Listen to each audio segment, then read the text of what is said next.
일교차가 엄청 심한 날이 또 오늘인 것 같아요. 어떻게 어제보다 오늘이 이렇게 갑자기 다운될 수 있는지 모르겠는데 우리가 또 이 시즌에 건강 관리들을 좀 잘 하셔야 될 것 같습니다. 그리고 저는 특별히 이 한 해 중에서 이렇게 계절이 좀 바뀌어가는 시즌들이 사실 제가 신앙생활을 하기에 너무 좋은, 그러니까 정확하게는 우리들의 삶을 묵상하기에 참 좋은 때라고 저는 생각을 합니다. 그래서 시즌이 이렇게 딱 지나면 자연스럽게 저는 이렇게 묵상이 되더라고요. 막 겨울에 그 매서운 추위를 막 견디면서 거기에 익숙해지다가 어느 순간에 추위가 딱 사라지고 햇볕이 점점 따뜻해지는 것을 딱 느끼면 저는 또 자연스럽게 신앙의 묵상이 되어집니다. 반대로 막 찌는 듯이 막 너무 무더위가 심한데 거기에 이제 내가 익숙해졌다고 생각하는데 어느 순간 또 요즘처럼 어느 순간 막 쌀랑하고 쌀쌀한 바람이 딱 드러나면 저는 이때 우리가 우리들의 삶과 신앙을 점검하기에 너무 좋은 때라고 생각을 하고 있습니다. 계절의 변화를 보면요, 여러분들, 우리가 그런 걸 알 수 있죠. 우리의 삶에서도 힘든 일이나 행복한 일이나 어느 정도 여기에 익숙해진 우리들의 삶에도 언제든 뒤바뀔 수 있다는 것을 묵상을 많이 할 수 있을 것 같습니다. 특별히 우리 이런 계절의 변화를 보면은 뭐 이렇게 지나간다라는 묵상을 많이 하게 돼요. 지나간다. 너무 좋은 날씨와 환경인 것 같지만 지나가더라. 너무 힘들고 너무 춥고 더운 날씨 같지만 지나가더라. 저는 그게 신앙의 메시지인 것 같아요. 우리의 만족과 기쁨도 지나가더라. 우리도 지나가더라. 저는 이 대한민국의 사계절을 주시는 하나님이 너무 감사한 것 같아요. 사계절 가운데 그 계절 안에 살면서 우리가 묵상하면서 신앙의 어떠한 메시지들을 우리가 발견할 어떤 이 풍성함이 굉장히 많은 것 같습니다. 그렇기 때문에 또 우리가 지나가고 계절이 지나가고 지나가다 보니까 우리가 살고 있는 이 순간순간들을 더 진리를 위해서 또 주님께서 요구하시는 일들을 위해서 살아가야 되는 것을 또 많이 저는 또 고민하고 결단하는 시즌이 요즘인 것 같습니다. 말씀 가운데 제가 좀 나아가도록 하겠습니다. 말씀 가운데 나아가면 지난주부터 우리가 소아시아 7교회에게 말씀하시는 하나님의 선포를 통해서 우리 복음을 전하는 교회에 말씀하시는 하나님의 뜻과 말씀을 함께 나누었습니다. 지난주는 우리가 에베소 교회를 향한 선포를 통해서 무엇을 나누었죠? 특별히 신앙생활을 오래 한 지체들을 향해서 분별해야 된다. 그리고 예수 그리스도의 이름을 위해서 견디고 게으르지 않아야 된다. 그리고 무엇보다도 처음 사랑을 회복해야 된다라는 것을 함께 나누었습니다. 오늘은 서머나 교회를 향해서 선포하신 하나님의 말씀을 통해서 오늘 우리 복음을 전하는 교회 지체들에게 하시는 말씀을 좀 함께 나눠볼 계획입니다. 이전 에베소 교회가 그 지역의 모체된 역할을 하면서 그 교회의 아주 그 지역의 교회의 중심된 역할을 했다면 오늘날 이 서머나 교회가 주는 메시지는 아주 분명합니다. 그것이 뭐냐면 고난 가운데 있을 때 기억하라입니다. 고난 가운데 있을 때 기억하라. 서머나 교회는 이름 자체가 벌써 이제 몰약이나 향수의 의미를 가지고 있음과 더불어서 고난이라는 이름을 명확하게 내포하고 있는 교회가 서머나 교회입니다. 특별히 실제로 이 서머나라는 지역을 보면은 특산품이 뭐였냐면 유향이나 향수 기름이었다고 하고요. 또 이 서머나 교회는 실제로 어마어마한 핍박과 억압을 받았던 교회입니다. 이 서머나 지역을 제가 잠깐 소개를 하면 학문과 과학이 발전했고요. 특별히 종교적으로 보면은 로마 황제 숭배의 중심지였던 역할을 했던 곳이 이 서머나 지역이라고 얘기합니다. 황제 숭배가 막 강요되면서 여기에 순응하지 않으면 막 사형도 시키고요. 1년에 한 번씩은 모든 시민들, 전 시민들이 가이사 황제의 재단에 가서 분향을 해야 시민증이란 걸 줬대요. 이 증명서가 발부가 되고 이거를 받지 못하면 정말 많은 손해를 받았던 또는 고문이나 사형까지 당해야 됐던 시기가 서머나 교회의 시기라고 얘기를 합니다. 그래서인지 우리가 이 서머나 지역은 우리가 익히 아는 초대 교부가 있죠. 사도 요한의 제자이자 서머나 교회의 초대 감독인 폴리갑이 순교를 당한 곳이 이 서머나 지역입니다. 그렇기 때문에 이 서머나 교회라는 상징은 오늘날 우리에게 어떠한 상징이 있습니까? 예수 그리스도를 위하여 고난을 당하는 성도라는 상징을 가지고 있는 곳이 바로 이 서머나 교회입니다. 이거는 여러분 오늘 본문 말씀이 우리 가운데 왔습니다. 이것은 어느 특정 지역들, 복음을 위해서 막 핍박당하는 지역들이 있습니다. 아프가니스탄에서 예수님을 믿든지 북한에서 신앙생활하든지 뭐 이런 종류나 그죠? 예수님을 믿으면 실제 막 생명이 위급한 그런 대상들에게 성립될 수도 있는 말씀이지만 사실 그뿐만이 아니라 오늘 이 말씀은 복음을 전하는 모든 우리 교회의 지체들의 삶 속에서도 예수님을 위해서 내가 손해보고 내가 예수님을 위해서 고난당하고 아픔을 겪는 이 모든 성도들을 포함하고 있는 말씀이라는 것을 우리가 기억해야 된다는 거죠. 그러한 성도들에게 오늘 하나님께서는 자신을 아주 특별하게 소개하십니다. 어떻게 소개하십니까? 8절 말씀입니다. 8절 말씀 함께 읽어보도록 하겠습니다. 오늘 본문 8절 말씀 다 같이 읽습니다. 시작. 서머나 교회의 사자에게 편지하라. 처음이며 마지막이요 죽었다가 살아나시니가 이르시되. 아멘. 오늘 하나님께서는 서머나 교회에게 그리고 이 시대에 예수님을 위해서 당하는 고통을 당하고 있는 성도들에게 뭐라고 소개하시냐면 처음이요 마지막이라 라고 소개를 하십니다. 자신을 죽었다가 살아나시니라 라고 소개를 하십니다. 여러분 이거 어떠한 의미가 있을까요? 처음이요 마지막이라는 메시지 안에서는 우리가 예상하다시피 알파와 오메가죠. 여기는 우주 만물의 처음과 마지막을 계획하시고 창조하시면서 운행하시는 하나님을 나타내고 있습니다. 더불어 죽었다가 살아나신 이라는 어떠한 영역은 이 상징은 뭐냐면 나를 위해서 우리를 위해서 죽으시며 다시 부활하신 예수 그리스도를 명확하게 나타나고 계신다는 거죠. 이거는 여러분 이 메시지는 오늘 특별히 고통을 받고 고난을 받는 서머나 교회에게 그리고 오늘 우리 성도들에게 너무 큰 위로가 되는 하나님의 자기소개입니다. 고통받는 우리가 고통을 받는 사람들을 보면은 항상 이 고통받는 상황에 집중이 됩니다. 이 고통을 주는 대상에게 집중이 돼요.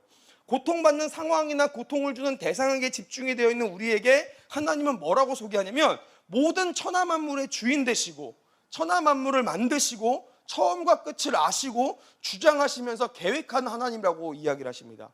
더불어 그 주님께서는 우리를 위하여 죽기도 하시고 다시 사셔서 죽음으로부터 승리하셨다라는 그 고백 속에서 우리가 고난을 당하는 우리는 어떤 삶에 더 집중을 해야 되는지 분명하게 주님께서 나타나시고 알게 하신다는 거죠. 여러분 저는 오늘 이 말씀이 고난 가운데 기억하라. 서머나 교회처럼 하나님을 믿는 그 신앙 때문에 우리 각자의 삶에서 어려움을 당하고 사명 감당의 십자가를 짊어지고 계신 성도님들이 계시다면 오늘 말씀은 정말 특별하게 위로가 된다고 도전이 된다고 저는 분명하게 선포할 수 있습니다. 저는 오늘 이 말씀이 우리 복음을 전하는 교회에게 그리고 우리 귀한 성도님들에게 명하신 하나님의 말씀이 되기를 간절히 소망합니다. 그리고 그 말씀을 더불어서 우리가 지켜내며 살아가는 우리가 되기를 간절히 소망합니다. 말씀을 나누도록 하겠습니다. 오늘 첫 번째로 하나님께서 고통 중에 있는 우리에게 무엇을 선포하십니까? 첫째로 하나님께서는 무엇을 선포하십니까? 실상은 부유한 자다라고 말씀을 하십니다. 오늘 본문 9절 말씀을 우리가 함께 읽도록 하겠습니다. 오늘 본문 9절 말씀 우리가 다 같이 한번 읽습니다. 시작. 내가 내 환난과 궁핍을 알거니와 실상은 네가 부유한 자니라. 자칭 유대인이라 하는 자들의 비방도 알거니와 실상은 유대인이 아니오 사단의 회당이라. 아멘. 앞서 고백했던 것처럼 오늘 서머나 교회는 예수님을 믿는 이 신앙 때문에 삶에서 실제적인 고통과 억압과 아픔을 당했던 곳이었습니다. 오늘 9절 말씀을 보면은 명확하게 그 부분을 말씀하십니다. 내가 네 환난과 궁핍을 알거니와. 여기에서 이야기하는 환난과 궁핍은 서머나 교회의 어떤 성도들의 경제적인 사정이 안 좋았고 막 그들이 빈곤했다라는 것에 포커스를 두는 것이 아니라 그렇게 된 이유에 대해서 포커스를 두는 겁니다. 사실 서머나라는 지역은 앞서 이야기했던 것처럼 도시적으로만 보면은 굉장히 풍요롭고 부유한 도시 중에 하나였습니다. 그런 곳에서 사실 우리 그 서머나 교회 성도들이 자기가 조금만 노력하면 얼마든지 경제적인 일들을 감당할 수 있고 자기 삶을 꿈꿀 수 있는 도시가 서머나 지역이었던 거예요. 그런데 서머나 성도들은 그곳에서 환난을 당하고 궁핍을 받는 자들이었습니다. 왜? 그들은 예수님을 믿는다는 이유로 핍박을 하는 그 세력들한테 경제적인 것들을 강탈당하고 압수당했고 예수 그리스도를 믿는다는 이유로 일자리를 구할 수 있는 기회조차 주어지지 않았던 아주 극심하게 적대적인 환경 속에서 그들이 살았고 신앙생활을 감당했기 때문에 그렇다는 거죠. 더욱이 이 핍박이 점점 심해집니다. 그리스도인들을 이제 처형하기 시작합니다. 그 중에서 우리가 아주 잘 아는 스토리가 아까 이야기했던 폴리갑의 스토리죠. 서머나 12번째 순교자 86세로 화형을 당하는 이 폴리갑 초대 교부죠. 로마 황제 가이사를 주님이라고 한 번만 고백하면은 살려주겠다는 그 유혹 속에서 폴리갑이 뭐라고 얘기를 하죠? 우리가 익히 알고 있죠. 86년간 예수님은 단 한 번도 나를 배신하거나 섭섭하게 하지 않으셨는데 내가 어찌 나의 왕에게 섭섭하게 하리요, 내 왕을 욕하리요, 그러면서 본인 그 발로 담담하게 이렇게 그 화영장으로 들어갔던 그 사건들, 이게 오늘 서머나에서 실제 일어났던 일이라는 거죠. 여러분, 이렇게 너무 큰 고통을 당하는 서머나 교회의 성도들에게 오늘 하나님께서는 뭐라고 말씀하십니까? 실상은 네가 부요한 자다. 여러분, 내 이름을 위하여 가난하고 핍박받고 궁핍한 것 같지만 너희는 실상 사실은 아주 풍요롭고 부요한 자다. 오늘 주님께서는 고통받고 있는 서머나 교회를 통해서 말씀하고 계신다는 거예요. 이 말씀이 어떠한 것을 의미합니까? 여러분, 가난에 쩔어 있고 궁핍과 고통 속에 있는 서머나 교회에게 너희는 실제로는 부요한 자들이야 라고 이야기하는 게 얼핏으로만 보면은 되게 기분 나쁜 말일 수 있습니다. 아니, 가난하면 일단 돈부터 주시고 이야기를 하시든지, 그렇잖아요. 아프면 일단 낫게 하시고 얘기해 주시든지. 여전히 서머나 성도들의 상황은 아프고 어렵고 예수 그리스도를 위해서 힘들고 고통을 받습니다. 그런데 우리 주님은 딸랑 하시는 말씀이 뭐냐면 네가 부요하다라고 말씀하신다는 거예요. 이게 과연 무엇을 의미합니까? 여러분, 오늘 이러한 관점에서 보면은 하나님이 심각하게 오해가 됩니다. 여러분, 이거는 세속의 관점으로는 도저히 이해가 안 되는 어떤 말씀인 거예요. 이거를 우리가 지금 생각하는 세상의 구조 속에서 이해하면은 하나님은 정말 못된 분이 되는 겁니다, 여러분들. 근데 이거는 완벽하게 가치관이 다르게 봐야 이해가 가능합니다. 오늘 주님께서 서머나 교회를 향해서 실상은 너희가 부유한 자다라는 것은 무엇을 의미합니까? 서머나 교회 너희들이 처한 상황이 너희들을 좌지우지할 수 없다라는 거예요. 궁핍과 가난이, 핍박과 아픔이 너희 서머나 교회를 흔들 수 없다라는 것을 의미함과 더불어서 아주 중요한 핵심이 하나가 있습니다. 그것이 무엇입니까? 너희들의 하늘 상급이, 너희들의 신앙이 얼마나 풍성한지를 지금 말씀해주고 계시다라는 거예요. 그러니까 너희들이 포기하지 말아라. 너희들이 지금은 굶고 있고 어렵고 고통당하고 죽어가는 것 같지만 너희들의 이 신앙과 하늘 상급이 얼마나 풍요로운지 너희들이 알고 있느냐. 그러니까 너희들이 포기하지 말아라. 자칭 유대인이라 하는 비방자들 속에서도, 사탄의 회당 안에서도 너희들이 포기하지 말아라. 너희의 그 상급과 신앙의 풍요로움이 이미 너무 크다. 그러니까 포기하지 말아라. 이것이 오늘 하나님께서 그리스도의 이름을 위해서 고통당하고 있는 서머나 교회를 향해서 말씀하시는 위로인 것이죠. 여러분, 오늘 이 메시지는요, 물질적인 풍요로움을 상급에 전부를 둔 사람이 이거는 이해할 수 없는 메시지입니다. 이 땅에서 잘 먹고 잘 사는 게 삶의 목표인 사람은 이 메시지를 절대 이해할 수 없습니다. 내가 원하는 것 자체가 지금 내가 사는 삶에서 풍성하게 사는 삶인데, 여러분, 이거는 이해할 수도 없고 만족할 수도 없는 메시지라는 거예요. 그런데 하나님 나라를 인지한 사람이 있습니다. 우리가 이루어야 될 하나님 나라도 마찬가지지만 우리가 실제로 죽음 이후에 가야 될 그 하나님 나라, 일시적이고 사라지는 이 땅의 상급이 아니라 영원한 나라의 그 상급을 아는 자들은 이 풍요로움 가운데 거하게 된다는 거예요. 그 은혜가 있습니다, 여러분들. 오늘 저는 우리 공동체가 꿈꿔야 될 상급이 무엇입니까? 여러분, 우리가 사역을 열심히 해가지고요, 우리들이 막 많은 이들이 변화돼가지고요, 우리가 어떻게 인정받는 것, 이게 우리가 꿈꿔야 될 상급입니까? 아니요, 여러분들. 우리가 어떠한 부요를 꿈꿔야 됩니까? 주님 우리를 부요롭다 하시는데, 여러분, 우리들이 이 육체가 부요롭지 않아가지고 우리가 이 하나님 어떤 이 부요가 우리 가운데 있으니까 따지고 들어가야 되는 그런 부요 가운데 우리가 그 꿈을 둬야 됩니까, 여러분들? 아니라는 거예요. 우리가 꿈꿔야 될 그 부요는 하나님 나라 상급이라는 거죠. 그러면 이 땅에서 우리가 사명 감당하고 신앙생활 하는 데 있어서 나타나는 어려움들은, 여러분, 이거는 그렇게 우리 가운데 중요하게 작용되지 않습니다. 그러니까 한 주에 우리 이주민 사역을 시작하시는 우리 지사님 가정께서 전화가 오셨어요.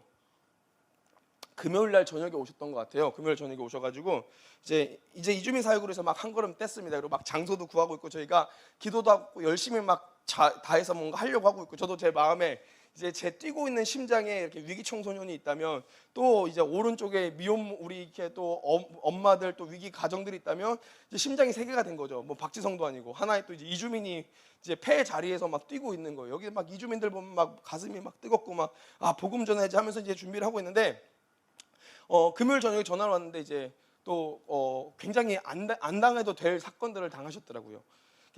이렇게 멘토링을 하던 이주민 한 아이가 그 어떤 센터에 가가지고 이게 맞고 왔다는 거예요. 그 언니들한테 맞고 와가지고, 근데 애가 어디서 말도 못하고 이제 우리 멘토링을 하는 집사님 부부가 너무 가깝게 계시니까 여기에서 말을 했다는 거예요. 그래서 집사님이 어떻게 된 일인지 확인을 하시려고, 따지거나 뭐 하시려고 하는 게 그냥 확인만 하시려고 거기에 센터에 들어가는데, 이 센터 쪽에서 막 엄청 핍박을 하신 것 같더라고요.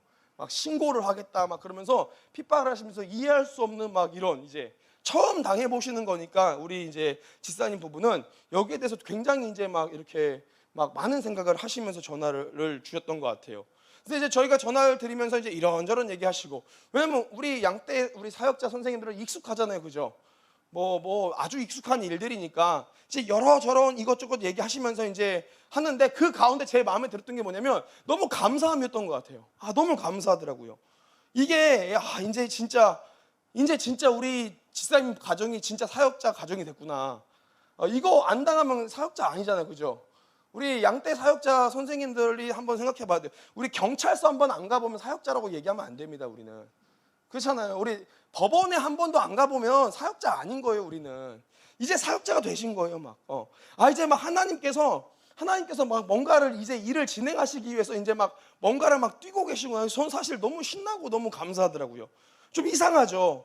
남들이 보면 뭐라고 하겠죠. 아니, 형제 자매가 고통을 당하는데 뭐 신나냐라고 얘기하겠지만, 이제 이분들의 이제 헌신을 통해서 거기에 이제 터가 잡히기 시작하는 거예요. 이주민 사역에 터가 잡히면서 이게 막 하는 거예요. 생각해 봤더니 우리 집사님이 그간 삶의 고생이 너무 많았어요. 이상하게 병도 드시고 이상하게 다치시고 삶의 고생이 많았어요. 근데 제가 분명히 한 가지 확신하는 게 뭐냐면, 하나님을 위해서 고난을 받잖아요. 그럼 절대 이상한 고생은 받지 않습니다. 저는 분명하게 얘기할 수 있어요. 하나님을 위해서 우리가 고난을 받으면 그 사람한테는 이해할 수 없는 고생이 등장하지 않아요. 절대 넘어지지 않습니다. 도리어 풍요로운 하나님의 영원한 나라의 삶이 우리 가운데도 펼쳐지게 된다는 거죠. 여러분, 저는 오늘 우리 복음을 전하는 게 모든 지체들이 그 하나님을 위한 그 풍요로움, 영적 부유함에 우리가 나아갔으면 좋겠습니다. 여러분, 서문학교회는 궁핍하고 메마른 교회입니다. 저는 그들이 헌금도 못 냈다고 생각을 해요. 아니, 없는데 어떻게 내? 당장에 그 한 끼 먹을 것도 없는데 쫓겨다니면서 핍박당하면서 예배 모이는 거 알면은 또 잡아 죽인다는 사람들이 근처에 있는데 어렵게 와가지고 예배하는데, 무슨 여기에 막 선한 일들하고 막 복음, 여러분, 이런 거 하지 못해도 그들은 그들의 신앙 자체가 이미 하나님의 일들을 감당하고 있는 것이었기 때문에 하나님이 그들한테 뭐라고 얘기합니까? 너희들의 하늘 상급이 크다. 너희들 포기하지 말아라. 너희들이 얼마나 부유한 자들인지 아냐. 여러분, 오늘 이 메시지가 우리 복음을 전하는 교회의 메시지가 되기를 간절히 소망합니다. 아멘. 히브리서 11장 24절에서 26절 말씀이에요. 믿음으로 모세는 장성하여 바로의 공주의 아들이라 칭함받기를 거절하고 도리어 하나님의 백성과 함께 고난받기를 잠시 죄악의 낙을 누리는 것보다 더 좋아하고 그리스도를 위하여 받는 수모를 애굽의 모든 보화보다 더 큰 재물로 여겼으니 이는 상 주심을 바라봄이라. 여러분, 우리들의 삶의 마지막 여정이 끝났을 때 우리가 가야 될 그 하나님 나라 앞에서 너무 큰 풍요로운 부요와 상급이 있기를 소망합니다. 그것을 위해서라면 일시적인 가치는 우리가 얼마든지 헌신할 수 있습니다. 그 영원한 가치를 위해서라면 우리 공동체, 우리 귀한 지체 한 사람 한 사람들이 그 일시적인 것은 얼마든지 우리가 배제할 수 있다는 거예요. 우리의 삶이 그러한 삶으로 나아가시기를 간절히 소망합니다. 아멘. 두 번째입니다. 하나님께서 우리 복음을 전하는 교회에게 어떤 말씀을 선포하십니까? 두 번째로는 받을 고난을 두려워하지 말라고 선포하신다는 거예요. 오늘 본문 10절 말씀 함께 읽어보겠습니다. 오늘 본문 10절 우리 다 같이 한번 읽어봅니다. 읽습니다. 시작. 너는 장차 받을 고난을 두려워하지 말라. 볼지어다 마귀가 장차 너희 가운데서 몇 사람을 옥에 던져 시험을 받게 하리니 너희가 10일 동안 환난을 받으리라. 내가 죽도록 충성하라. 그리하면 내가 생명의 관을 내게 주리라. 아멘. 두 번째, 오늘 하나님께서 서문학교회를 빗대서 우리 복음을 전하는 교회 지체들에게 전하신 말씀은 무엇입니까? 받을 고난을 두려워하지 말라고 선포하신다는 거예요. 오늘 예수 신앙을 지키기 위해서 수많은 고통과 핍박을 당하는 서문학교회는 사실상 하나님의 책망이 없는 교회였습니다. 그들의 신앙은 사실상 책망거리가 없는 신앙인 거죠. 이미 신앙을 본인 자체들이 지키기 위해서 모든 삶을 다 바치는데, 죽음을 각오하고 신앙생활을 하는데 무슨 책망거리가 있겠습니까? 그러한 자들의 삶은 사실 하나님 보시기에는 책망거리는 없을 것 같습니다. 그렇지만 여러분, 분명한 건 책망은 없지만 분명한 것은 고난까지 없는 것은 아니라는 거죠. 그 신앙을 지키고자 등장하는 어려움과 고난은 아직 존재를 한다라는 거예요. 그리고 우리 하나님께서는 그 신앙을 잘 지키게 하시고자 서머나 교회가 앞으로 당할 고난에 대해서 말씀해 주십니다. 10절 말씀, 너는 장차 받을 고난을 두려워하지 말라. 볼지어다 마귀가 장차 너희 가운데서 몇 사람을 오게 던져 시험을 받게 하리니 너희가 10일 동안 환난을 받으리라. 여러분, 무시무시한 시험이 들이닥쳤습니다. 안 그래도 신앙 지키기 힘든 서문학교인데 마귀, 여러분 이건 곧 성도를 핍박하는 대적자들인 거죠. 대적자들이 들이닥쳐가지고 서문학교의 성도들 중에 며칠 감옥에 넣는다라는 거예요. 그리고 이 일 때문에 10일 동안 서문학교회가 환난을 받는다라고 이야기합니다. 그러면서 우리 주님께서 뭐라고 서문학교회를 위로하십니까? 너희가 장차 받을 고난을 두려워하지 말라. 여러분, 이거는 어떻게 이렇게 무시무시한 고난 속에서 우리가 두려워하지 않을 수 있냐라는 거예요. 오늘 여러분, 그 말씀에 대한 이유를 계시하십니다. 아주 우리가 포커스를 두고 봐야 될 말씀인 거예요. 너희가 10일 동안 환난을 받으리라. 여러분, 이걸 우리가 잘 이해해야 됩니다. 지난주도 말씀드렸죠. 요한계시록이 왜 위험하다라고 얘기하면은 이런 상징들이 우리가 다르게 풀었을 때 위험하게 되는 건데, 여러분 이 10일이 뭐냐면, 이 10일은 진짜 10일간의 기간이 아니라 이거는 짧은 기간을 상징적으로 이야기하는 것입니다. 히브리어로 열흘은 그냥 짧은 기간을 나타내는 표현인 거예요. 그러니까 너희가 고난을 짧게 당할 거야 라고 얘기하는 거예요. 너희가 당하는 그 시험이 길지 않으니, 짧으니 너희가 두려워하지 말라는 거예요. 내가 그 고난을 주장하고 있고 내가 그 환난을 정하고 있으니까 너희가 두려워할 필요가 없다라는 거예요. 여러분, 오늘 우리 복음을 전하는 우리들에게 너무 큰 위로가 되는 말씀입니다. 더불어 사명을 감당하러 나아가는 우리들의 자세가 어때야 됩니까, 여러분들? 저는 이거라고 생각합니다. 앞으로 당할 고난을 두려워해서는 안 됩니다.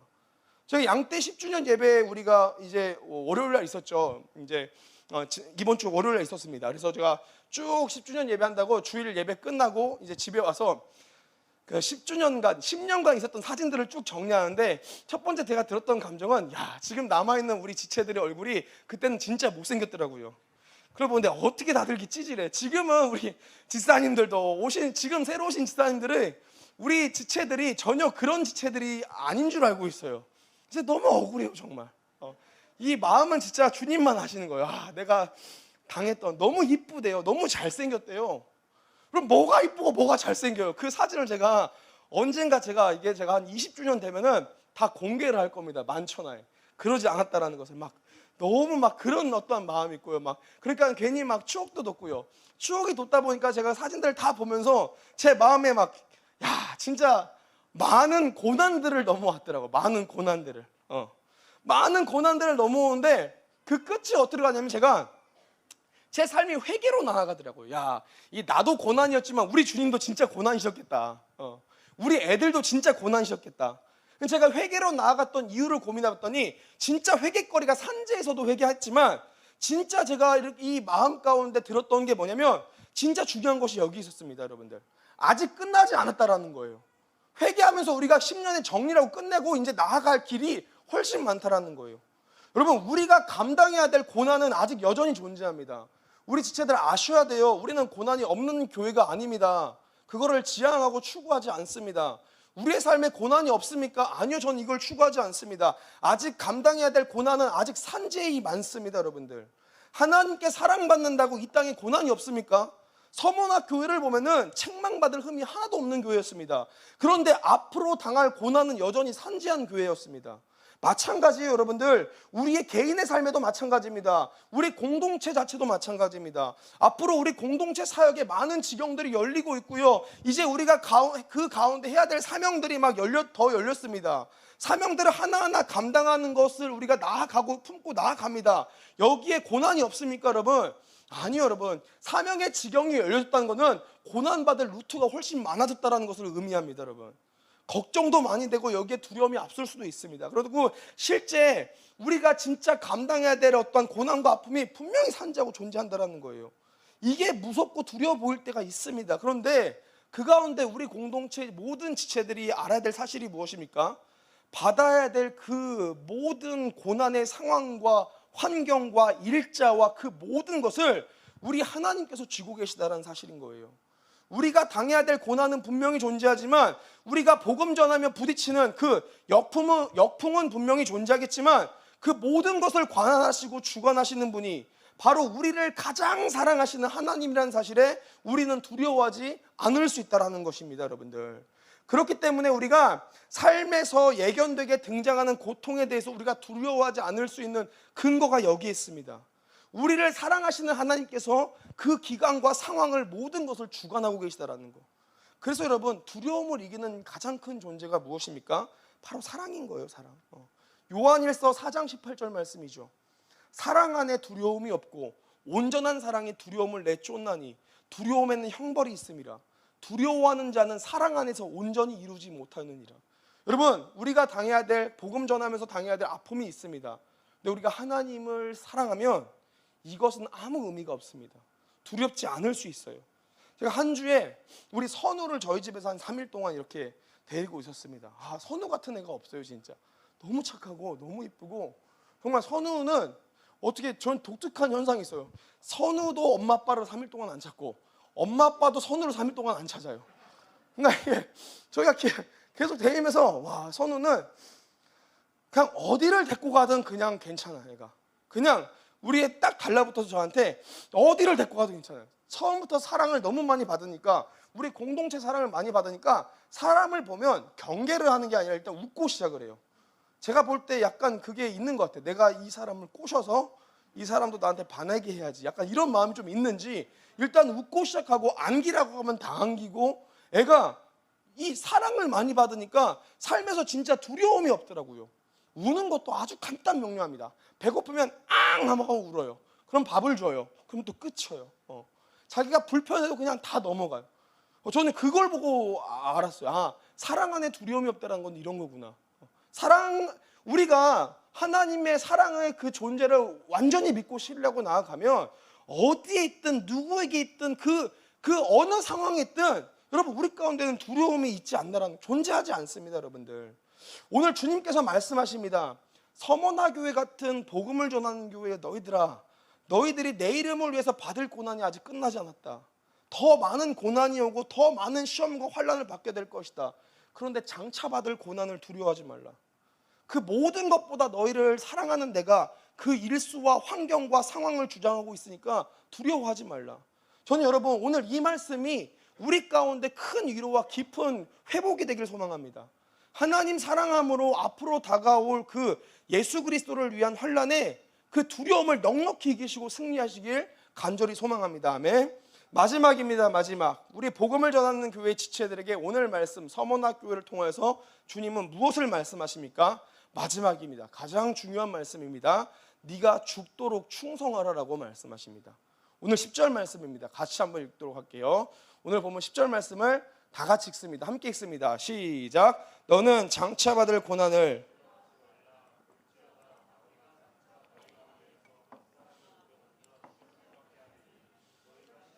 환난을 받으리라. 내가 죽도록 충성하라. 그리하면 내가 생명의 면류관을 내게 주리라. 아멘. 마지막으로 오늘 하나님께서 서머나 교회를 빗대어서 우리 복음을 전하는 교회 지체들에게 전하신 말씀이 무엇입니까? 죽도록 충성하라라고 말씀을 하신다는 거예요. 오늘 우리 하나님께서는 고통과 고난 중에 있는 서머나 교회를 향해서 너가 참 고생이 많았구나, 혹은 내가 너희를 사랑한다, 넉넉히 승리하리라, 이렇게 위로하거나 공감하시지 않으셨다는 사실인 거예요. 도리어 우리 주님께서 뭐라고 얘기하십니까? 더 강압적으로 말씀하시는 것 같아요. 네가 죽도록 충성하라. 여러분, 하나님을 위해서 고통과 아픔을 당하는 이들한테 네가 더 죽도록 충성하라라고 왜 얘기하셨을까요? 왜 그럴까요, 여러분들? 저는 이게 너무 강압으로 느껴지는 거예요. 아니, 주님을 믿는다는 이유로 고난받는 이들한테 위로나 힐링 얘기하지 않으시고 오히려 더 큰 엄포를 얘기하십니다. 네가 죽도록 충성하라. 이걸 왜 강조하시냐라는 거죠. 우리 주님 너무 완악하신 분이십니까? 절대 아닐 겁니다, 여러분들. 왜 그럴까요, 그러면? 이유는 아주 심플합니다. 서머나 교회의 성도들의 고난받음의 이유가 예수이기 때문에 그렇습니다. 돌려서 말하면 서머나 교회의 성도들이 이 고난을 받지 않아도 될 방법이 너무 편하고 쉽기 때문에 그렇다라는 거예요. 그냥 예수를 떠나면 되는 겁니다. 사명 감당하지 않으면 되는 거예요. 구태여 받지 않아도 될 고통을 받는 이들이기 때문에 주님 더욱더 강조하시는 겁니다. 그렇게 큰 고통과 아픔의 이유가 너무 단조로운 결정 하나에 끝이 날 수 있으니까. 신앙 등지면 받지 않아도 될 고난인데, 사명 등지면 받지 않아도 될 고난인데, 우리 주님께서는 그렇기 때문에 너희가 아직 끝난 것이 아니니까 지속적으로 삶의 모든 끝까지 행동하도록, 포기하지 않도록 계속 촉구하시면서 명령하시는 것이 오늘 말씀이라는 거예요. 네가 죽도록 충성하라. 충성하라. 옥에 갇히고 순교를 당한다 할지라도, 경제권이 다 박탈당한다 할지라도, 설사 죽음을 당할지라도 포기하지 말고 충성하라. 신뢰해라. 오늘 우리의 삶에서 우리가 꼭 기억해야 될 아주 중요한 말씀입니다. 네가 죽도록 충성하라. 이 죽도록 충성하라에는 두 가지의 강력한 의미가 부여되어 있습니다. 죽도록 충성하라에 부여된 첫 번째 의미가 뭡니까? 죽을 것처럼 충성하라입니다. 죽을 것처럼 충성하라. 너가 고통 많고 고난 많지만 아직 너의 삶이 끝나거나 죽지 않았다라는 거예요. 이 많은 유혹 속에서 그냥 포기하면 끝나는 이 상황에서 네가 죽을 것까지, 죽기까지 마음 먹고 정말 하나님을 신뢰하는 이 믿음을 포기하지 말라는 이 말씀과 더불어서 어떤 말씀입니까? 죽을 때까지 충성하라라는 의미입니다. 끝까지 충성하라. 끝까지. 죽기까지 충성하라. 끝까지 충성하라. 그러면 신앙생활을 감당하면요, 너무 많은 이탈자들이 나옵니다. 신앙의 사명 감당에 포기하는 사람들이 너무 많아요. 왜냐하면 포기하는 건 너무 쉬우니까. 포기는 너무 쉬운 거예요. 오늘 서문학교도 마찬가지입니다. 왜 그들이 경제권이 박탈되고요, 왜 그들이 잡아서 죽임을 당하고요, 왜 매맞고요, 침뱉고요, 조롱받습니까? 이거 그냥 딱 하나만 하면은 편해지는데, 예수 안 믿으면 편해지는 거예요. 사명 감당 안 하면 편해진다고요, 여러분들. 그러니까 우리 주님이 잘하고 있는 서문학교에게 뭐라고 합니까? 네가 죽도록 충성하라. 너희들이 잘하고 있어. 그래, 너희들 너무 귀해. 너희들이 이뻐 하지 않고 네가 죽도록 충성하라. 네가 지금 어떠한 자리에 있는지 아느냐. 네가 마음 하나만, 순간의 결정 하나만 잘못하면 너는 여기서 바로 떠날 수 있는 사람이야. 죽도록 충성하라. 죽도록 충성하라. 이 죽도록 충성하라는 말씀에 아주 좋은 예시로 삶을 사는 분이 누굽니까? 바로 바울입니다. 빌립보서 3장 12절에서 14절 말씀입니다. 이렇게 얘기합니다. 바울의 고백이죠. 내가 이미 얻었다 함도 아니요 온전히 이루었다 함도 아니라 오직 내가 그리스도 예수께 잡힌 바 된 그것을 잡으려고 달려가노라. 형제들아, 나는 아직 내가 잡은 줄로 여기지 아니하고 오직 한 일, 즉 뒤에 있는 것은 잊어버리고 앞에 있는 것을 잡으려고 표대를 향하여 그리스도 예수 안에서 하나님이 위에서 부르신 부름의 상을 위하여 달려가노라. 여러분, 오늘 이 마음이 우리 가운데 있어야 됩니다. 죽도록 충성하라는 것은 어떠한 의미입니까? 우리가 이루고 삶에서 행하고 했던 그 모든 것들은 있고 새로운 목표가 계속 부여지는 거예요. 계속 순간순간마다 우리가 하나님께 충성하고 하나님을 신뢰하고 하나님 붙잡고 하나님 사명 감당하기 위해서 매일 노력하면서 죽음까지 가는 거, 죽기까지 노력하면서 죽도록 가는 거. 여러분, 오늘 주님께서 우리 가운데 요구하시는 자세는 이거란 것을 기억하셔야 됩니다. 마지막, 우리 본문의 마지막 말씀입니다. 귀 있는 자는 성령이 교회들에게 하시는 말씀을 들을지어다. 이기는 자는 둘째 사망의 해를 받지 아니하리라. 여러분, 오늘 주님 말씀하시는 거예요. 너희들이 지금 목숨이 위험하다고 너희들이 포기하게 됐을 때 너희들은 분명히 더 큰 형벌인 둘째 사망 가운데 거할 거야. 저는 오늘 이 말씀이 이렇게 들려집니다. 하나님의 부탁으로 들려지는 거예요. 너희가 끝까지 충성하며 나아가면 그때 너희들이 예상하지도 못했던 그 생명의 면류관을 너희들이 받게 될 거야. 앞서 제가 얘기했던 것처럼 처음은 우리가 함께 모여서 열심히 간다는 목적하에 모였습니다. 그런데 중간 과정 가운데 이탈한 분들이 너무 많아요. 사명 감당에, 신앙생활에 이탈하고 빠지고 이탈합니다. 왜냐하면 이유가 간단한 거예요. 예수 안 믿으면 너무 편한 삶을 살 수 있으니까. 오늘 우리의 삶에도 여전히 그러한 인생이 펼쳐지고 있습니다. 근데 한 주님 뭐라고 얘기하십니까? 죽기까지 끝까지 주님 앞에 신실히 충성하는 자만 영원한 생명을 누릴 수 있다라고 얘기합니다. 우리의 삶은 어떠한 삶입니까, 여러분들? 여러분, 정신을 바짝 차리셔야 돼요. 저 역시도 마찬가지입니다. 우리가 살아가는 그 삶이 사명을 등지기에 너무 좋은 삶을 살고 있습니다. 우리가 살아가는 삶이 예수님을 부인하기에 너무 좋은 삶을 살고 있습니다. 우리의 삶은 어때야 됩니까, 여러분? 정말 열심히 막 최선을 다해서 능력 있는 삶도 좋지만 가장 중요한 거는 끝까지 가는 거, 끝까지. 주님께, 주님 품 안에 안길 때까지 죽기까지 가는 거, 죽도록 충성하는 거. 여러분, 저는 오늘 우리 모든 복음을 전하는 교회 식구들이 이러한 삶을 감당하길 소망합니다. 아멘. 이렇게 우리가 살아가길 소망합니다. 아멘. 여러분, 오늘 주님께서는 주님을 위해서 고통당하는 우리를 향해서 너희들이 실상은 부요한 자다라고 말씀하십니다. 받을 고난을 두려워하지 말라고 얘기하십니다. 그리고 도리어 너희들이 죽도록 충성하라고 말씀하십니다. 여러분, 오늘 우리들의 삶은 어떤 삶입니까? 오늘 이 서머나교회 같은 우리 환경 가운데 있는 지체들, 여러분, 우리가 부요한 자라는 것을 기억하시길 소망합니다. 아멘. 영적으로 부요한 자라는 것을 인지하시길 소망합니다. 받을 고난을 두려워하지 말고 우리가 더욱더 우리를 사랑하시는 주님 앞에서 힘써 나아가시고 그리고 끝까지 죽도록 충성하는 우리가 되길 소망합니다. 아멘.